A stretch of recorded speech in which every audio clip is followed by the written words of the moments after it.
The following podcast is intended for mature audiences. If you enjoy our work, please like, comment, subscribe, and follow the links in the description. Thanks for your support, and enjoy.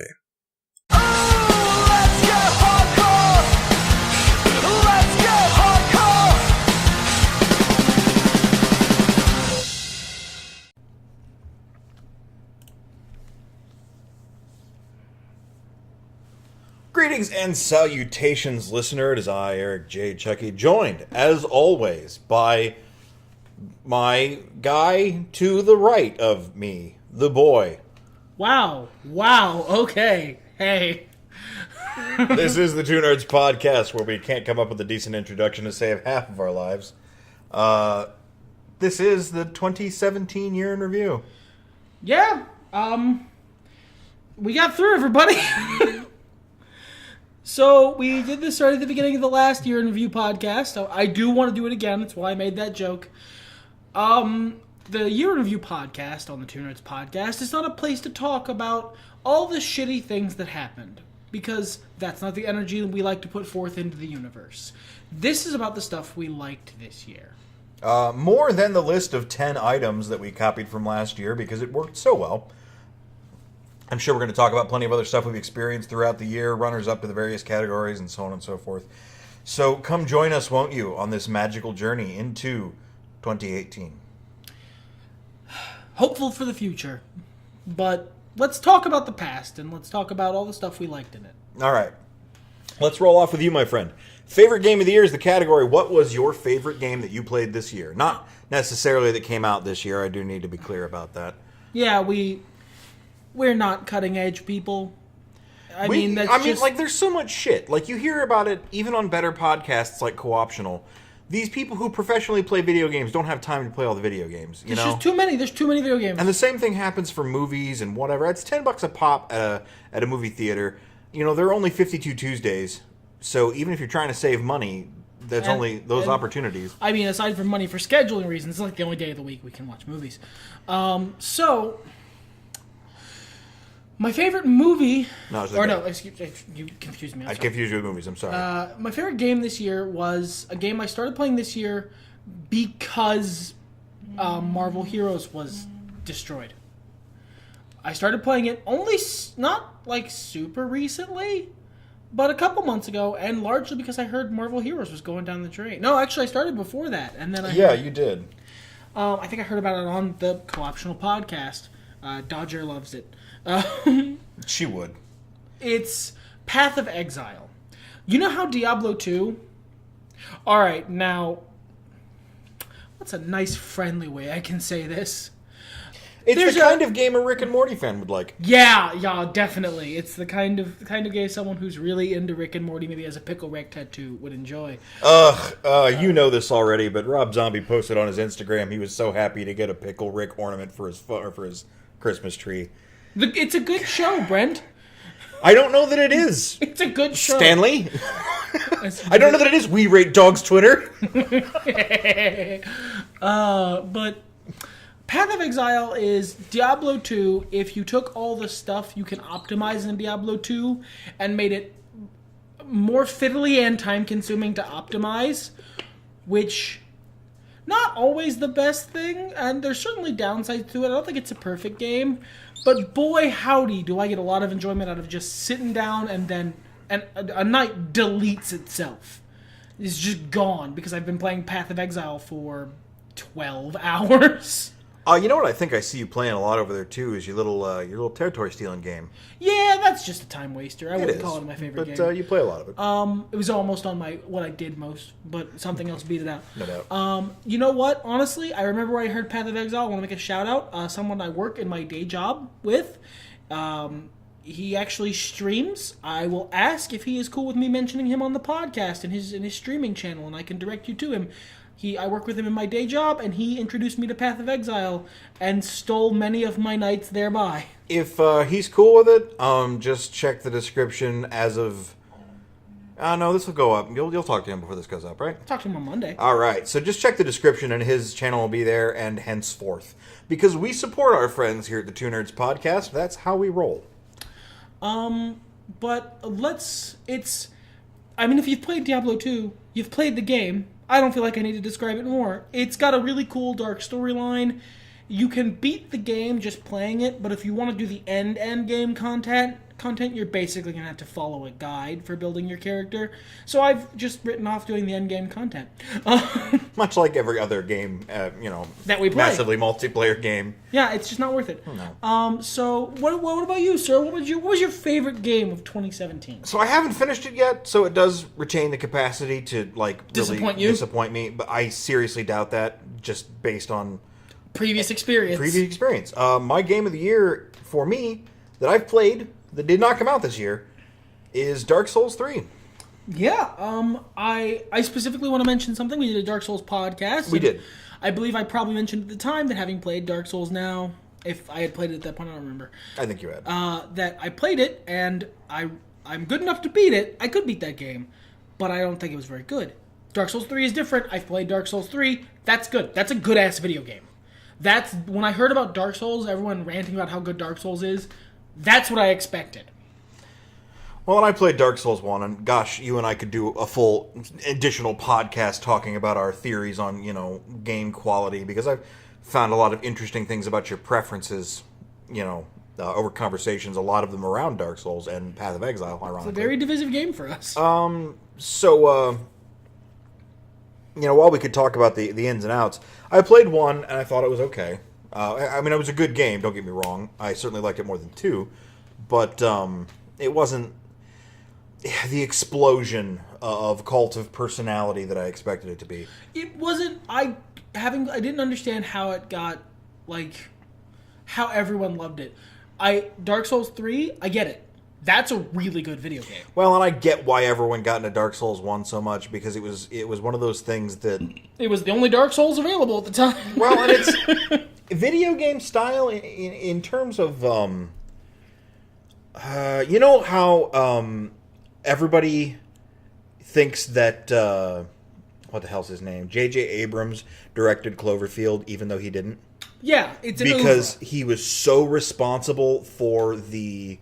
AR game leading up to Cloverfield that his name was just so out there for it. I mean, he did the concept, but Dark Souls has a little bit of that, AR, that group mystery solving, because you share with your friends online and you bring your buddies in from across realms, and you guys have to figure shit out together because those games are so dense. And the wikis for them are the most unhelpful things. Like the Dark Souls 1 wiki, because it's been out for so fucking long, is great.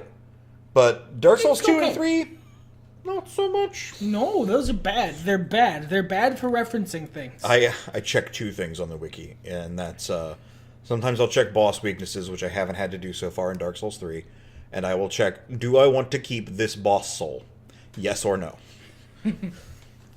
No? Sweet. Levels for me.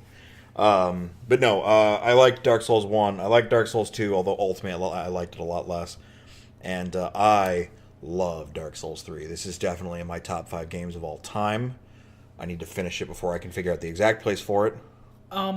I played Dark Souls 1 to prove I could. I will probably continue playing Dark Souls 3 because the game is fun. It's astounding. It's the same sort of game, but it's like, of all the things you've heard me bitch about in Dark Souls 1, my version of those things done right is Dark Souls 3. It's really good. And I love the way it tells a story. It doesn't give you the direct story. You kind of have to come to your own conclusions on a lot of things. Whereas I can just sort of Meister Jaeger my way through things and kill the giant smoke snakes. You can Aaron Hansen your way through it. Anyway, so yeah, that was my favorite game of the year. If it had to be favorite game that came out this year, probably Injustice 2. Honestly, by default, I think same. Yeah. But it's... Maybe WWE 2K18. Yeah, that's been pretty good. But no, it's, for me, Path of Exile. For you, Dark Souls 3. I think you have the better game, to be honest. It's just Path of Exile fits my niche more. I'd like to get into Path of Exile, but my computer is a clunker. Hopefully we'll be fixing that soon. You can maybe hear it sputtering as its combustion engine keeps it running. Turn the crank. Got little driver's gloves on and the goggles and the hat. Like, All right. So let's move on. Yeah, let's move on to favorite movie. Favorite movie of 2017, or if not coming out in 2017, that you experienced in 2017. Well, mine is both. So Same. Check the last podcast, bitch. Star Wars: The Last Jedi. Yeah, you loved that movie. I really, really did. As I MST3K mantra myself, a little bit, not a lot, but a little bit about it, I'm growing more fond of the movie. I think a second watch will really do a lot of good. But ultimately, there is, because of the... honestly, it is probably because of the issues I have with Last Jedi that it's not mine. Sure. Mine is actually a movie you haven't seen. No. And a movie I would suggest you don't see, because I don't feel like it would be something you would enjoy. I don't feel like you'd enjoy the experience. Mine is Logan. I don't know if I've mentioned it a lot on the podcast. I don't feel like going back and listening to all the podcasts since Logan came out. Once or twice. But I normally don't mention stuff about movies that we both haven't seen in case of spoilers. I don't like spoiling things for you, but Sure. I mean, I honestly don't think you should watch the movie. I'm still not going to spoil it because he hasn't, and I still hold out hope. But the movie is expertly acted, amazingly written, and harrowing on an emotional level that sounds stupid if you haven't been with the franchise. If you didn't, as a little kid, watch X-Men. You being a little comics nerd, getting the first wave of the golden age in which you live. X-Men. Blade was really first, but it was X-Men. And watching that franchise, be the harbinger for the beautiful era of cinema that plays to all of your preferences in which you live. Watching the denouement of a character of basically the first big superhero action lead of the modern era he does a great fucking job. Hugh Jackman's never who I would have cast as Wolverine back in the day. He's not, but it doesn't matter now because he is Wolverine now. I don't know that I'll ever be able to see anyone else in the role. But that combined with I shit you not, I believe we've already had the 2017 Oscars. Yeah, it's in January or something. Maybe 2018. I don't think it's eligible because it came out this year. Or rather, it came out this year, so I think it's eligible for that. If Patrick Stewart doesn't get an Oscar nomination for this, I mean, I don't really give a shit about the Oscars anyway. As we've mentioned, I don't care about award shows. I will be not upset, but baffled. His performance in that movie is grand. And I could say many, many great things about that movie. And I could say many, many incredibly sad things about that movie. But I want to limit myself a little bit. Just one more thing. I think Daphne Keane might be someone I end up seeing a lot in the future. I think she's got a really great future. She strikes me as one of those people who either blows up in Hollywood or goes, sweet, thanks for all the money, and you're never seeing her again. Possibly. That's entirely possible. Mm-hmm. You have kind of an attachment to those actresses, especially actresses, though. Yeah, like, I didn't really... It's not, it's sort of a new thing-ish. Sure, yeah. But, there's a bunch of younger actresses who, for entirely non-creepy reasons, internet, I really think are very talented and good. Maisie Williams. I've mentioned before, I'm a really big fan of hers. Daphne Keane, I think, is really good. There's one more who's escaping me at the moment. 11, yes. Millie Bobby Brown, I believe is her name. Or Bobby Millie. No, I think it's Millie. Yeah, first. I think you're right the first time. I think a movie, I would watch watch an entirely mundane drama movie about those three actresses playing sisters. And have a great time. I think they're all really good. I mean, you liked iBoy, so... Yeah, I liked iBoy. I mean, I think I mentioned at the time, probably at least partially, because I really enjoy that actress. So, yeah, and,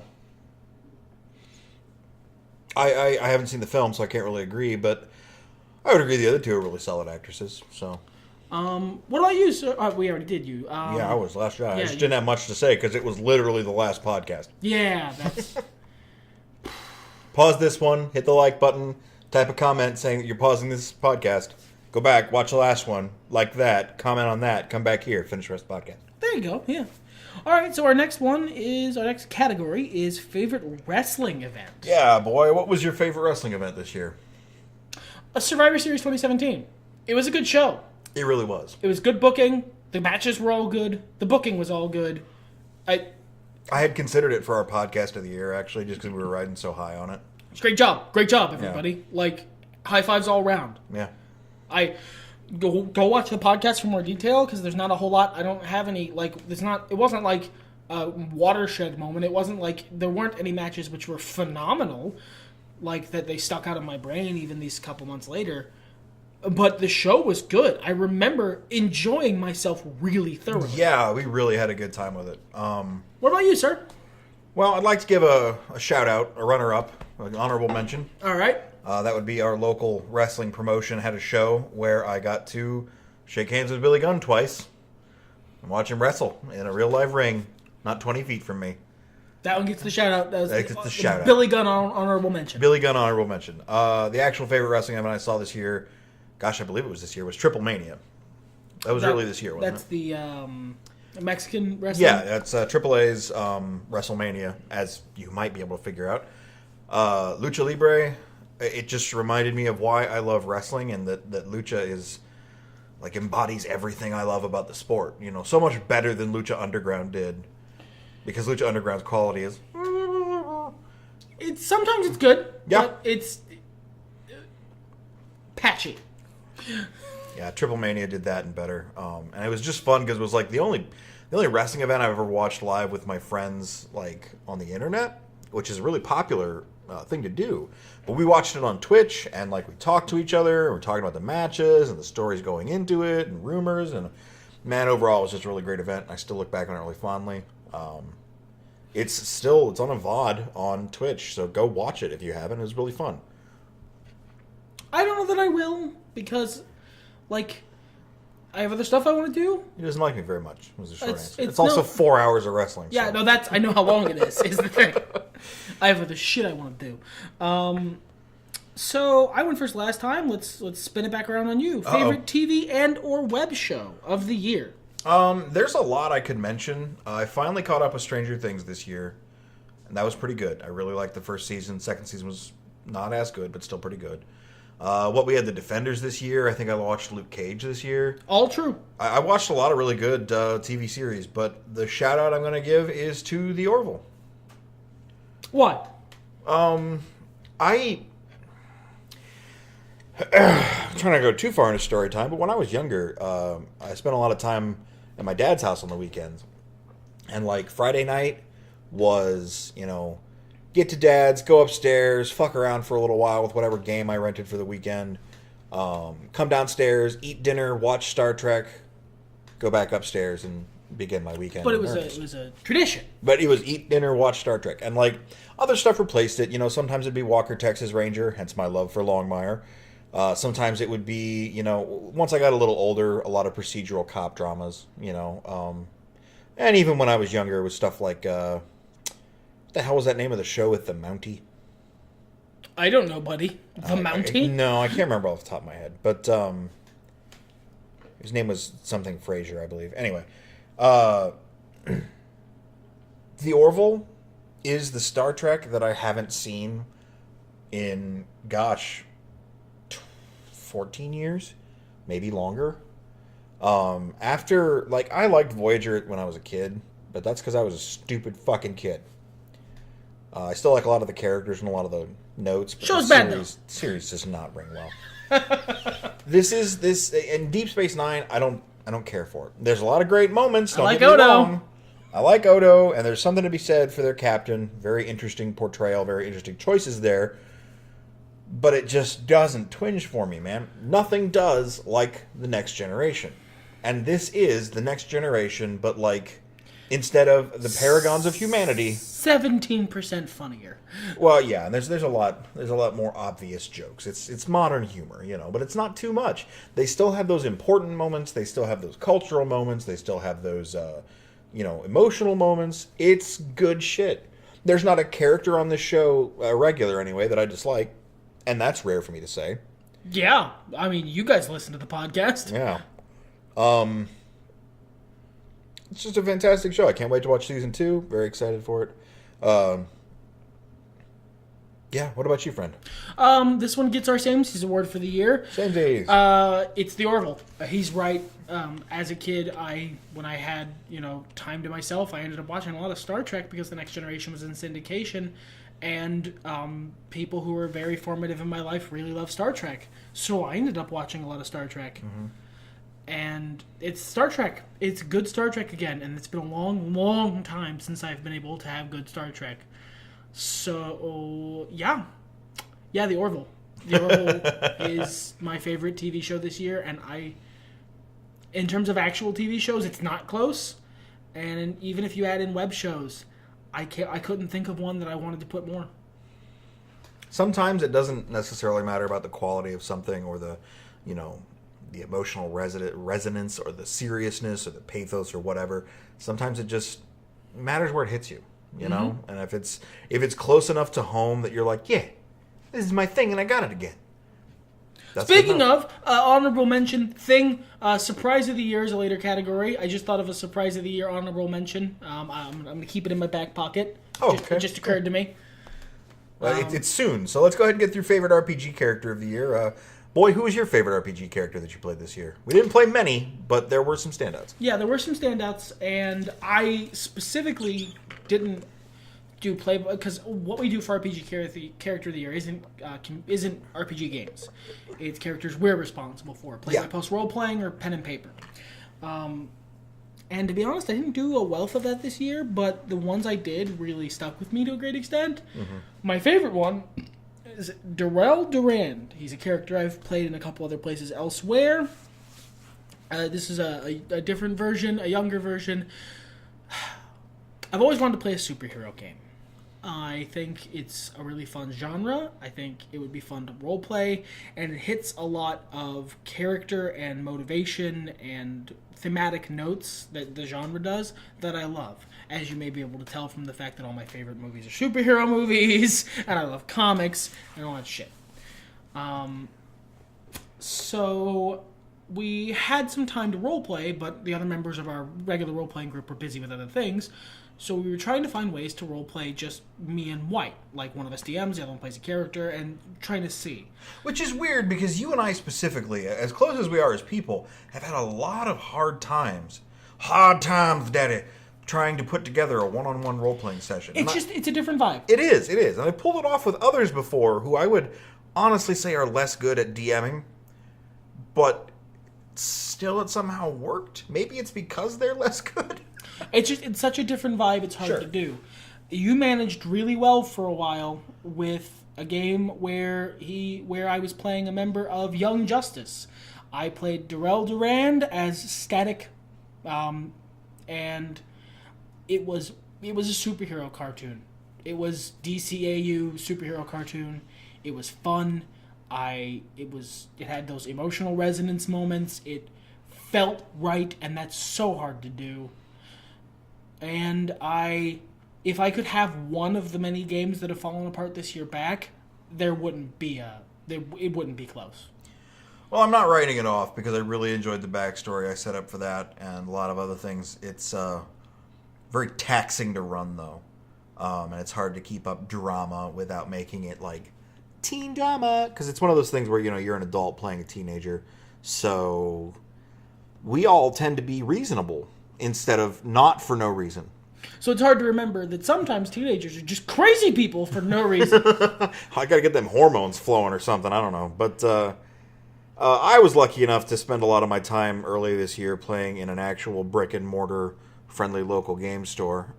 Playing actual brick and mortar D&D. Yeah, with actual bricks and actual mortar. And I had a lot of fun there. I had a lot of fun characters. But, I'm going to have to go for the ridiculous one here, and that is Kirilo the Merfolk Druid. And the reason why is not so much that I really enjoyed playing a druid, although I have softened on my hatred of the wild shape aspect. It was fun here because I could play a lot of sea life, and we got to really play with some of the tropes. Like, he hadn't seen a horse before, until I got a little figurine of a horse that turned into a full horse. So I had seen the animal, so that meant I could wild shape into it by the rules, but mine was red because it was a figurine. So Like bright red. Yeah, so I turned into a bright red horse. And I made some goblins believe I was some sort of crab god, and anyway. We talked a lot about abs. I was disappointed to see that actually the Lego Batman movie kind of ruined that joke for me, because I thought it was pretty funny in the first place, and good God, did that movie drive it into the ground. Just kind of killed it for me finally. I haven't seen that movie. That one got the reverse Logan award of White told me not to watch it, and I trust him. I cherry picked like the best bits out of it for you and was like, here, watch that. And that was fun. But the thing I really loved about the character was he is a fish man. More man than fish, but still, because he's a Zendikar mermaid. Merfolk. And he's a rapscallion. They have like certain signs to be born under, and he was born under the sign of, for lack of the actual name, Loki. So not only did he get a bard cantrip, and of course I chose Vicious Mockery. Because that's the best bard cantrip. But he also That's the best bard spell. Yeah, it really is. He also got like thieves training, so I was ever looking for thieves tools. But he was a scamp with like, he wore his heart on his sleeve, so he hit on everything. And I can't even say everything on two legs, because one of them was like one of those lion centaurs. Mm-hmm. I forget what they're called off the top of my head. But I finally got to be in a game where, unironically, I looked at my DM, rolled the dice, and said, I just rolled a 20 to seduce the dragon. He got to be one of the classic pillar memes of D&D. That's nice. Yeah, and it happened naturally, you know? Like, you could force that, but no, this was like, there was a dragon, it was a girl dragon, and I you know, it seemed like it might be into what I was putting down there. On the other spectrum, you know, less glamorous, I also seduced a hag who sounded like Fran Drescher, so... Yeah, because... And she broke his heart. Oh, that's too bad. Oh, D&D. So, surprise of the year. I hope you haven't lost it. Informally, surprise of the year, just to get it out of the way, for my official answer, is called the I Was Wrong Award. But, first the honorable mention, they brought back my favorite flavor of Doritos. Oh yeah, that's true, my dude. They brought that back like a month ago, and I have eaten them like at least once a week since. I'm not joking. They got rid of my favorite flavor of Doritos in 2009, and they brought them back this year, and they're delicious, and they're just as good as I remember, and I'm so happy. I've had a lot of small surprises that like were like that, and if that's all I had, it might be harder. But I believe you remember when I dropped to my knees in glee. I do. When they announced the Ninja Turtles, all four of them, as the final character in Fighter Pack 3 for Injustice 2. And that typo's hilarious, but special honorable mention to Mega Man 11 coming out. I didn't think we were going to see that. The typo says Mega Mean. Oh, he's a B-head, Mega Mean. Mega Mean. Mega Mean, go fight Dr. Huawei. He's also mean. But yeah, you actually dropped to your knees and shouted unto the heavens. It was like, it was bad for my knees. First of all, I'm 32, I ain't should be doing that stuff no more, but man, like, I'm still low-key jazzed about it always. My winner, for my informal I Was Wrong Award, the surprise of the year, I talked it down on the podcast where everyone on the internet could hear, and then I had to eat me a big old plate of crow. I'm like one of them wildlings that eats Brothers of the Night's Watch, because Turbo Kid was fucking amazing. Turbo Kid was great. You know, actually, in that vein, in the I Was Wrong Award vein, Dark Souls. I did, not a podcast, but back when I was trying to do the Genuine Reaction series, the only episode of it that exists is me bashing on Dark Souls. And my very good friend was like, nah, dude, nah. Try one more time and let me guide you like so much Obi-Wan Kenobi. And he did, and I enjoyed. But gosh, like nothing resonated quite as hard as the Ninja Turtles. I was Turbo Kid may be the thing I was most loudly wrong about this year. I think next category? Yeah, next category. Favorite activity thing you did the most. This kind of fills in. First of all, I'm still playing Brave Exvius. Shout out from last year. Yeah, but definitely Dark Souls. I played the first 2 games, and I think I'm about a quarter of the way through the third one. I played all the DLC for the second game. I don't have it for the first game, but whatever. And I spent a lot of time in this game. And it's been so, like, rolling. Like, I got the first one, and I wasn't quite done with it yet. And I was like, let's go to the store. It's on sale, and our local GameStop has a copy used. And I grabbed Dark Souls 2, and I, played through Dark Souls 2. And not long before I beat it, the Black Friday sale for Dark Souls 3 with all the DLC showed up. And I was like, I'm buying that because it's cheap. The only reason I didn't buy the Christmas sale Bloodborne on PlayStation, which was like $13 for the game and all the DLC, which is ridiculous, is because I'm not going to have access to a PlayStation for a while. So why make myself sad, especially when the sale might be better next year? But yeah, I've spent so much time dodge rolling that several times now in WWE video games, Someone will be coming at him and he'll try and dodge roll out of the way. And that's, I'll Irish whip you. No, I'll just get clotheslined. Oh. What about you, my friend? What have you been doing the most? I think I did the most this year. Shout out for last year. I still listen to a lot of podcasts, still listen to a lot of audiobooks. But they've fallen off in, I still listen to them when I'm driving or when I'm not doing something in the moment and my hands are busy with, work or something like that. Mm-hmm. But, in thing I do most with my actual downtime is quest threads. I don't know if I've mentioned these specifically on the podcast before. Ironic, seeing as how I've run several. Yeah. They're essentially collaborative role-playing, where you take control of one character along with everyone else in the thread, and you all vote on decisions and what you want to do, and, they're incredibly fun. They scratch a very specific itch for me. They're not the same as tabletop role-playing, but they're incredibly entertaining. I've played in several. I'm actually... For several years, in fact. I just don't know that I've ever mentioned it. I'm going to cut you off here. Why don't we do a full podcast on quest threads soon? Long and short of it is because several of the sites that host quest threads of a non-two nerds friendly nature. We can obscure things if need be, friend. It'll be okay. But, I've played in several over the course of several years, and I just don't know that I've ever mentioned them before. And they there was one I found really, really recently at an actual WorkSafe site, which is Sufficient Velocity. It's a website. A guy named Dragon Paradox runs a quest thread where you play Viserys Targaryen from Game of Thrones, but good this time. We took him over as a player character and started making decisions for him when he was a lot younger, before he went crazy. And it's incredibly fun. I like all the other players. It creates a sense of community, and there are memes. There are thread memes that make sense to no one else, and this happens in every quest that I've ever been in. There are jokes that only make sense to people who have played in the quest. I really think we should do a podcast on this. I'll think about it.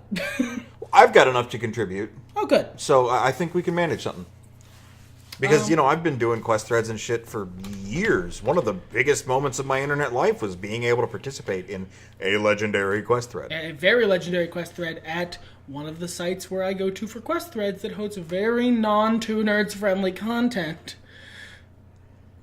You're allowed to talk about the website, man. If I say their name, they'll come for us. That's fair. Will they like and subscribe? Given our content, no. Oh. Then don't say their name. But it's what I've done the most with my free time this year, and I'm having a great time doing it. So it's a good role-playing supplement when you can't. It's not the same as pen and paper, but it's good in a different way. Well, when you're trying to put on that muscle, if you can't eat 50 fishes and pancakes like The Rock, you get your protein powder. This is your protein powder. 50 fishes and pancakes. I like that. All right, so let's move on to Anthem of the Year, because we're already going over how rare is that. What was your anthem for 2017? My anthem for 2017, I have 2 entries. It's happened a couple times, but I don't regret this because one is hasn't changed. It's if I'm having a shitty day, if I'm in a shitty mood, if something in IRL is going badly, the last half of History Repeating Red, specifically Melody from the Past, is the quickest way to put me in a good mood. I love that song. I think that might be one of my favorite songs, period. That's awesome, dude. That's awesome. But specifically, I wanted to pick something new this year. So, in the vein of changes, basically to prove that I could, I started working out again this year. And he's so swole, guys. He's got like an 8-pack. He's shredded. I got a keg, maybe. Just like his hero, Kylo Ren. Kyle Star Wars. Hey, he took off his shirt in The Last Jedi. He is pretty shredded. That dude had a keg, but like a real keg. Like a scary keg. Like beat you with it. Built for power. Yeah, like he will fuck you up. And I love how it feeds so much into his lightsaber stance. Anyway. There's your song. lots of good stuff about that movie. I discovered I like listening to music when I work out, like a lot of people. I also like listening to like audiobooks and podcasts, but music helps motivate me. Actually, they did a scientific study and found that that's just like, and it's more than just an old wives' tale or like folk or like, general wisdom. That's just true. Music motivates you to do better at stuff. It's rhythm. Yeah. There are certain songs, however, I'm not allowed to work out to because I will lose track of where I am in my workout and then realize that I have done triple the number of push-ups I'm supposed to do on accident. And then my arms don't work anymore for a while. This is why he's so shredded. So it is specifically Tech 9 is the artist that I'm not allowed to listen to while working out anymore. I've made a rule for myself because something about his specific style of rap just like gets the people going, as it were. Gets people on their feet on the dance floor. But so, and more specifically, the song "Demons." It's my favorite song of his.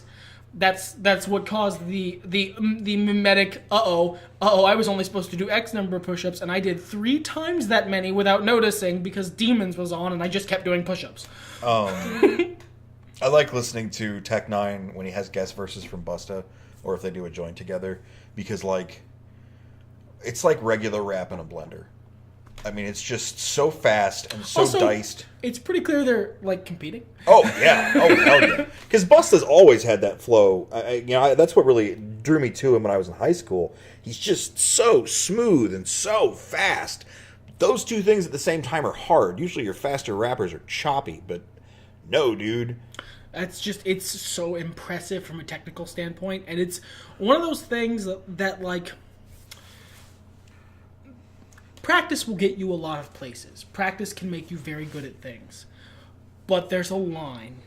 Practice with no talent beats talent with no practice, but talent and practice wins, and there's certain things you can't do without both. No matter if I were to spend the next 20 years of my life trying to perfect being a rapper, I would never be as good as those guys. I just don't have that in me, and it's so impressive to me. Yeah. My anthem for the year is, again, more pop-oriented. I find that very interesting.